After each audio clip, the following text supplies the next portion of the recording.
مؤثر و ارزنده মধ্যপ্রাচ্যে আবারও উত্তেজনার তুঙ্গে। ইরান স্পষ্ট বার্তা দিয়েছে, তাদের সার্বভৌমত্ব বা স্বার্থে আঘাত এলে তারা চুপ করে বসে থাকবে না। অন্যদিকে যুক্তরাষ্ট্র দীর্ঘদিন ধরে সামরিক ও রাজনৈতিক চাপ সৃষ্টি করে যাচ্ছে ইরানের উপর। নিষেধাজ্ঞা, ড্রোন ও হামলা, সামরিক উপস্থিতি সব মিলিয়ে পরিস্থিতি এখন বিস্ফোরণের মুখে।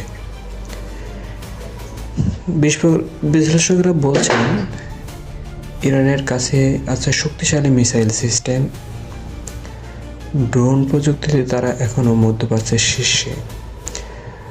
তাদের মিত্র শক্তি ও প্রক্সি গ্রুপ বিভিন্ন দেশে সক্রিয়।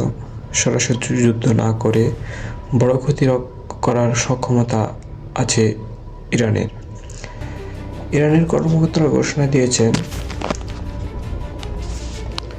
প্রতিটি আঘাতের জবাব আরও কঠোরভাবে দেওয়া হবে। এতে আশঙ্কা করা হচ্ছে, যদি সংঘর্ষ বাড়ে তাহলে দুই দেশ নয়, বরং পুরো মধ্যপ্রাচ্য জড়িয়ে পড়তে পারে বড় যুদ্ধে, যার প্রভাব পড়বে বিশ্ব অর্থনীতিতে, তেলের দাম ও সাধারণ মানুষের জীবনে।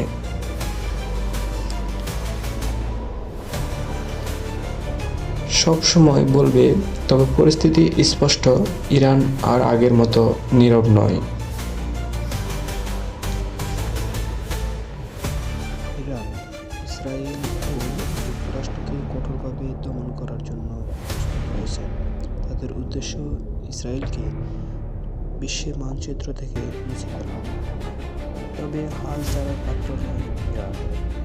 তারা বিভিন্ন দেশের মার্কিন ঘাঁটিগুলিতে মারাত্মকভাবে হামলা করেছে, ধ্বংস করে দিয়েছে অনেকগুলো মার্কিন ঘাঁটি।